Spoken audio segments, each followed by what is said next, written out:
दोस्तों, सीरियल बड़े घर की छोटी बहू में अब कहानी ने ऐसा मोड़ ले लिया है जिसने हर किसी का दिल हिला दिया है।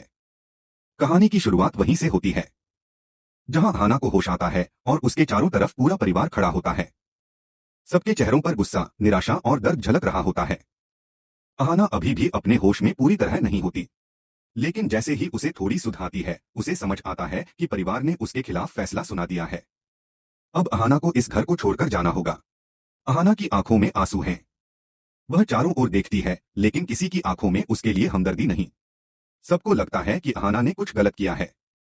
यहाँ तक कि घर की बाकी बहुएं भी उसके खिलाफ बातें करने लगती हैं। अहाना कोशिश करती है सबको समझाने की। माँ जी, मुझसे कुछ भी गलत नहीं हुआ। मुझे किसी ने नशा पिलाया था। मैं बेगुनाह हूँ।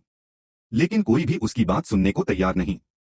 फिर वहां आती हैं बुआ जी, वही बुआ जी जिनकी बात इस घर में आखिरी मानी जाती है। वह पूरे परिवार के सामने कहती हैं, अगर इस घर की इज्जत बचानी है तो अहाना को अब इस घर से जाना होगा। दुर्गा देवी, जो इस घर की मुखिया हैं, कुछ पल के लिए चुप रहती हैं। फिर गुस्से में कहती हैं, अहाना, अब तुम्हारा इस घर में कोई हक नहीं बचा। तुमने इस घर का नाम मिट्टी में मिला दिया। यह सुनकर अहाना के पैरों तले जमीन खिसक जाती है। वह रोते हुए कहती है, माँ जी, मैंने कुछ नहीं किया, ये सब एक साजिश है। लेकिन दुर्गा देवी का गुस्सा शांत नहीं होता। वह ठंडे लहजे में कहती हैं, साजिश? साजिश तुमने ही रची है अहाना। अब यहां से चली जाओ। अब अहाना मजबूर होकर अपने कमरे में जाती है, अपना सामान समेटती है। हर चीज को देखते हुए उसके ज़हन में यादें ताजा हो जाती हैं। अर्जुन के साथ बिताए पल, हंसी, प्यार और वो वक्त जब उसने इस घर को अपना समझा था। लेकिन अब वही घर उसे पराया लग रहा है। वह जब मोहल्ले में अपना सामान लेकर निकलती है तो वहां के लोग उसे देखकर ताने मारने लगते हैं। अरे यही है वो लड़की जिसने अपने ही ससुराल की नाक कटवाई। देखो इसे, चेहरे पर मासूमियत लेकिन काम शैतान जैसे। अहाना बस चुपचाप खड़ी रहती है। आंसू उसकी आंखों से बहते रहते हैं, लेकिन वह कुछ नहीं कहती, क्योंकि अंदर से उसे मालूम है कि उसने कुछ गलत नहीं किया। उसे याद आता है वही रात जब उसने वह शरबत पिया था। उसके बाद से सब कुछ धुंधला हो गया था। उसी वक्त उसकी तबीयत बिगड़ी थी और वही पल था जब किसी ने उसकी जिंदगी बर्बाद कर दी थी। अब अहाना को यकीन हो जाता है कि असली दोषी वही लड़का है जिसने उसके साथ चाल चली थी। वह ठान लेती है अब वह अपनी बेगुनाही साबित करके रहेगी। लेकिन उसे पता है कि वह लड़का खुद कभी सच नहीं बोलेगा, इसलिए वह अब उस पर नजर रखने लगती है। घर पहुंचते ही अहाना को अपनी माँ और ताई से भी ताने सुनने पड़ते हैं। माँ कहती हैं, तेरी वजह से हमें यह दिन देखना पड़ा। लोग क्या कहेंगे? ताई बोलती हैं, अब ज्यादा दिन यहाँ मत रह, अपने ससुराल लौट जा या कहीं और जा। अहाना अंदर से टूट जाती है। उसे अब कोई अपना नहीं लगता। अर्जुन का घर उसके लिए हमेशा के लिए बंद हो चुका है। लेकिन फिर भी वह खुद से वादा करती है, जब तक मैं अपनी बेगुनाही साबित नहीं कर दूंगी, मैं वापस उस घर की चौखट पार नहीं करूंगी। दूसरी तरफ अहाना अपनी नई जिंदगी संवारने की कोशिश कर रही होती है। वह घर की जिम्मेदारियां संभाल रही है, दुर्गा देवी की सेवा कर रही है और अर्जुन के साथ फिर से रिश्ता मजबूत करने की कोशिश में लगी है। अर्जुन भी अब अहाना को खुश रखने के लिए हर मुमकिन कोशिश कर रहा है।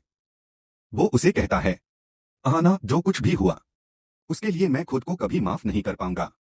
अहाना मुस्कुराकर जवाब देती है, अतीत को भूल जाइए अर्जुन, अब बस भविष्य में भरोसा रखिए। सब कुछ ठीक लग रहा होता है, लेकिन बुआ जी की चाल फिर से शुरू हो चुकी होती है। सीन 2, बुआ जी की नई साजिश। एक दिन बुआ जी घर के नौकर से मिलती हैं और उसे कुछ पैसे देती हैं। कहती हैं, देखो, मुझे अहाना की हर हरकत की खबर चाहिए। कब कहाँ जाती है, किससे मिलती है, सब बताना। नौकर लालच में आ जाता है और बुआ जी का जासूस बन जाता है। धीरे धीरे वह अहाना पर निगरानी रखने लगता है। उधर अहाना को शक होने लगता है कि कोई उसे देख रहा है। वह अर्जुन से कहती है, मुझे ऐसा लगता है जैसे कोई मेरी हर बात सुन रहा है। अर्जुन हंसते हुए कहता है, तुम्हें बस वहम हो रहा है अहाना, अब तो सब ठीक है। लेकिन अहाना जानती है कि उसकी जिंदगी में सुकून नाम की चीज नहीं बची। वह सच्चाई जानने की कोशिश में जुट जाती है। सीन 3, नया किरदार, रिया का आगम। इसी बीच घर में एंट्री होती है एक नए किरदार की, रिया। रिया अर्जुन की बचपन की दोस्त जो अब विदेश से लौटी है। वह खुद को बिजनेस पार्टनर बताती है और कहती है कि अर्जुन के साथ कंपनी का नया प्रोजेक्ट शुरू करना है। घर के सभी सदस्य रिया से बहुत खुश होते हैं। लेकिन अहाना को रिया का अर्जुन के साथ बढ़ता नजदीकपन अच्छा नहीं लगता। रिया बार बार अर्जुन के साथ मीटिंग्स के बहाने बाहर जाती है। कभी उसे सरप्राइज गिफ्ट देती है तो कभी लंच पर बुला लेती है। धीरे धीरे अहाना और अर्जुन के बीच फिर से गलतफहमियां पनपने लगती हैं। सीन 4 बुआ जी और रिया की साजिश। एक रात बुआ जी रिया से मिलती हैं और कहती हैं, रिया, अगर अर्जुन और अहाना के बीच फिर से दूरी आ जाए तो मैं तुझे वो सब दिला दूंगी जो तू चाहती है। रिया मुस्कुराती है और कहती है, आप मुझ पर छोड़ दीजिए बुआ जी, मैं अहाना को खुद उसके ही घर में बेगाना बना दूंगी। अब दोनों मिलकर नई चाल चलने लगती हैं। रिया घर में ऐसा माहौल बनाती है कि अर्जुन को लगे अहाना उसके खिलाफ साजिश कर रही है। वह अर्जुन के मोबाइल से नकली मैसेज भेजती है, झूठी रिपोर्ट्स तैयार करती है और सबके सामने सबूत पेश करती है कि अहाना किसी और के साथ मिलकर बिजनेस में नुकसान पहुंचा रही है। अर्जुन को झटका लगता है। वह अहाना से सवाल करता है, क्या यह सच है कि तुमने कंपनी के पैसे का गलत इस्तेमाल किया? अहाना हैरान रह जाती है। वह रोकर कहती है, अर्जुन, मैंने ऐसा कुछ नहीं किया। कोई हमें फिर से अलग करने की कोशिश कर रहा है। लेकिन इस बार अर्जुन का विश्वास फिर से डगमगा जाता है। सीन 5 अहाना का दूसरा संघर्ष। अहाना अब फिर से अकेली पड़ जाती है, पर इस बार वो टूटती नहीं। वह ठान लेती है कि वो इस बार किसी और की नहीं बल्कि खुद की गवाही देगी। वह कंपनी के रिकॉर्ड खंगालती है, सीसीटीवी फुटेज निकालती है और सबूत इकट्ठा करती है कि यह सब रिया और दोस्तों, सीरियल बड़े घर की छोटी बहू में अब कहानी ने ऐसा मोड़ ले लिया है जिसने हर किसी का दिल हिला दिया है। कहानी की शुरुआत वहीं से होती है जहां अहाना को होश आता है और उसके चारों तरफ पूरा परिवार खड़ा होता है। सबके चेहरों पर गुस्सा, निराशा और दर्द झलक रहा होता है। अहाना अभी भी अपने होश में पूरी तरह नहीं होती, लेकिन जैसे ही उसे थोड़ी सुध आती है उसे समझ आता है कि परिवार ने उसके खिलाफ फैसला सुना दिया है। अब अहाना को इस घर को छोड़कर जाना होगा। अहाना की आंखों में आंसू हैं।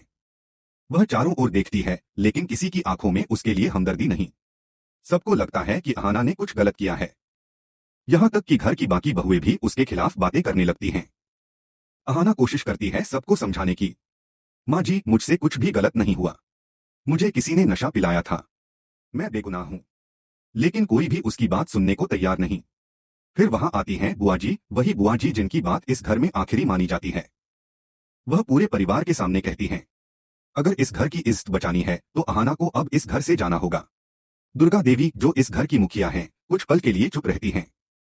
फिर गुस्से में कहती हैं, अहाना, अब तुम्हारा इस घर में कोई